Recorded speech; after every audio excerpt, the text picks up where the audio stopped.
ये रिपोर्ट किसी social media सर्वे या राजनीतिक बयान पर आधारित नहीं है, बल्कि एशिया की ताकत को मापने वाले सबसे भरोसेमंद ऑस्ट्रेलिया के सिडनी से जारी हुई एक अंतर्राष्ट्रीय रिपोर्ट इस समय वैश्विक रणनीतिक हलकों में चर्चा का विषय बनी हुई है, इंडेक्स में गिनी जाती है।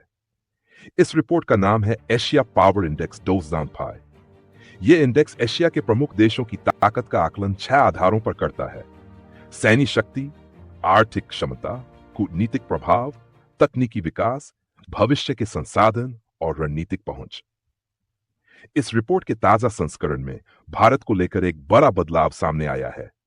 अब तक भारत को इस इंडेक्स में मिडिल पावर की श्रेणी में रखा जाता रहा है, लेकिन 2005 की रिपोर्ट में भारत को औपचारिक रूप से मेजर पावर की श्रेणी में शामिल कर लिया गया है।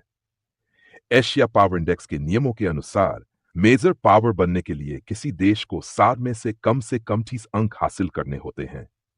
पिछले कई वर्षों तक भारत का स्कोर 36 से 30 अंकों के बीच बना हुआ था। हालांकि 2005 में भारत ने पहली बार 32 अंकों का स्तर पार किया है। इसका सीधा असर रैंकिंग पर भी पड़ा है।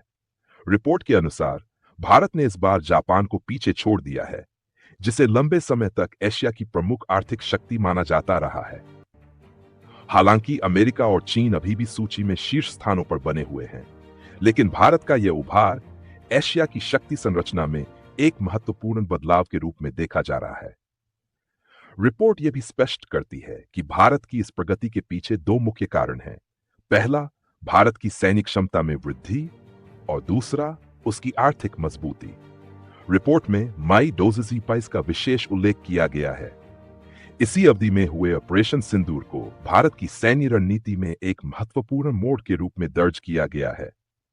इंडेक्स के अनुसार इस ऑपरेशन के बाद भारत को केवल रक्षात्मक शक्ति के रूप में नहीं, बल्कि सीमाओं के बाहर प्रभाव डालने में सक्षम देश के रूप में आंका गया है। रिपोर्ट यह भी कहती है कि भारत ने इस दौरान राजनीतिक निर्णय क्षमता और सैन्य कार्रवाई के बीच बेहतर तालमेल दिखाया है। आर्थिक मोर्चे पर भी भारत की स्थिति मजबूत बताई गई है। तेजी से बढ़ती अर्थव्यवस्था, बुनियादी ढांचे में निवेश और वैश्विक सप्लाई चेन में बढ़ती भागीदारी भारत के स्कोर को ऊपर ले जाने वाले प्रमुख कारक रहे हैं।